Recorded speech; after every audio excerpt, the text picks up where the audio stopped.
You've spent a lot of money on your dream home. Everything is just right, inside and out. At least that's what you think until winter begins and you find how uncomfortable you are. The kitchen is unbelievably chilly in the morning, but the living room is always too warm. And none of the family wants to spend any time in the cold family room. Your worries are over as you watch Woody Bates take you through the simple steps of using the power zoning method. Woody Bates' power zoning method is designed to help today's consumer understand more about controlling the comfort level in their homes. During the past 100 years, more and more homeowners have had forced air heating and cooling systems installed. Although much streamlining has been done, forced air continues to be the least effective means of heating and cooling the home. Dissatisfied homeowners have not known where to turn for correct answers to their questions. Consequently, many have spent thousands of extra dollars. Many have even added a second furnace, and their homes are still not comfortable. There is hope. The answer has been found: the power zoning method. Hi, I'm Woody Bates, and I've developed a feature I call power zoning. It will conquer your heating and cooling problems. It was developed over the last 10 years in homes just like yours.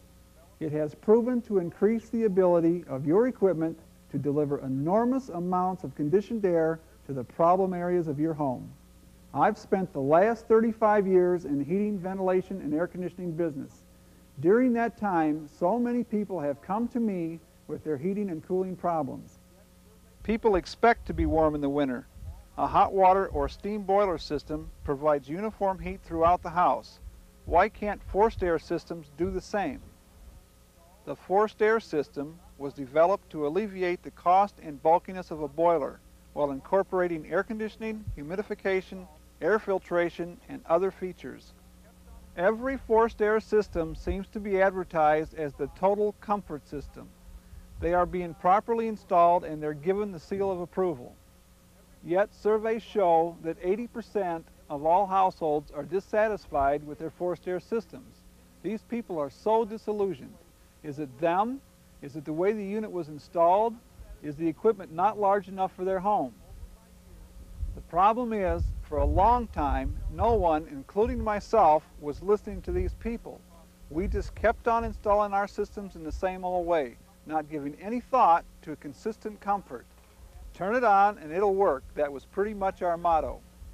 Everyone has the right to live comfortably in every area of their home, but the HVAC industry continues to do the same type of installation over and over, typically with the same unsatisfactory results. People constantly ask me questions like these. My air conditioner isn't big enough, is it? Or, my furnace is way too small for my house, right? Most forced air systems are simply choked for air, but you don't have to spend thousands of dollars uselessly when this situation is simple to fix. First, you have to supercharge your system by forcing conditioned air throughout the house. Secondly, you have to neutralize your thermostat by controlling the vents. And thirdly, you must train yourself about how to maintain the comfort level in your home no matter what the season. By adding the power zoning feature, I'll show you how to keep your home comfortable throughout the year.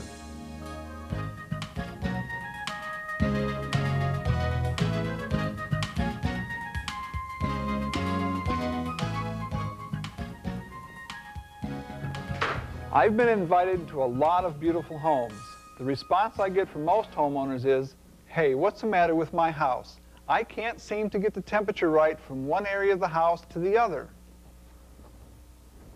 Homeowners invariably think there was a big mistake made while building their house. I have to tell them, no, the fault is not with the builder. In fact, all houses are built to modern specification and industry standards. Which prompts the big question, then why doesn't it work?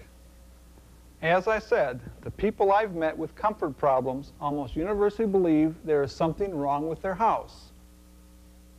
Let's look at it this way. We've been on this planet for millions of years, but we've only had the technology to control our indoor environment for about a century.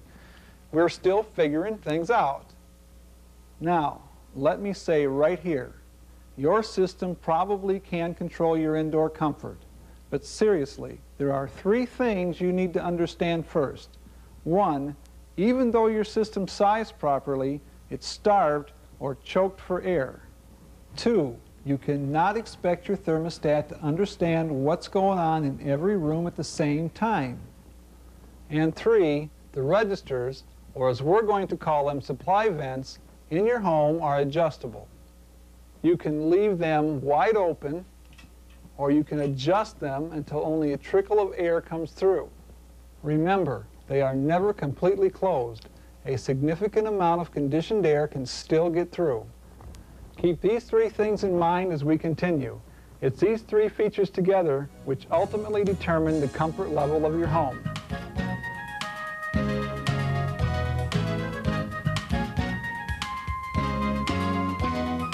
I'm going to take you down to the basement now and show you exactly what I mean when I say your system is choked for air. Okay, here we are. This is what is commonly known as a central forced air comfort system. Now, when I talk about the term central, I mean that the system is centrally located inside the structure so that we can get the proper delivery from one end of the house to the other. If it's not centrally located, that's not the end of the world. It just tosses in another variable. Don't worry about it. We can deal with that situation at a later point in time. Forced air means we are going to push conditioned air to all areas of the house. Comfort system is its purpose: to grab the stale air through the return ductwork, filter it, heat it, cool it, or humidify it as necessary. This is a typical installation. It's what we call standard for the industry. To install a system like this, the process begins with calculations and formulas that determine the proper size of furnace, the proper size of the air conditioner, the duct system, and ultimately the correct amount of supplies and returns. Based on these factors, the result should be consistent, uniform comfort throughout the entire house. Again, the big question, then why doesn't it work? It isn't working to its maximum potential because the blower motor is actually starved for air.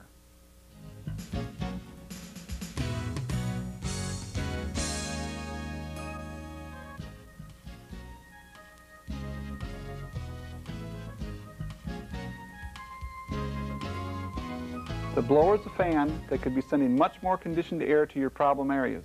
However, the way these systems are set up, there's just not enough air getting to your blower.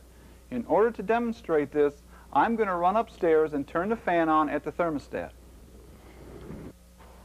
Now we're going to check for some indication of what the blower is doing. The fan is on, the ductwork is all in place, the filter's in, and the cooling coil is in, and yet we know the system is starved for air.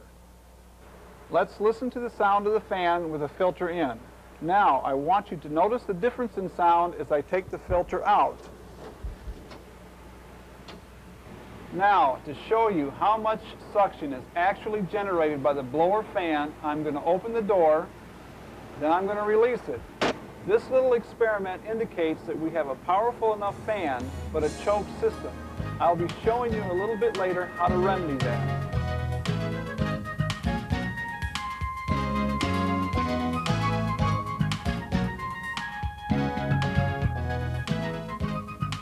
Understand the power blending method. Consider the furnace as a multi-position return appliance with a single discharge. You are all familiar with a sump pump. When it's called upon to function, it will pull in material from 360 degrees. We are going to discharge this material.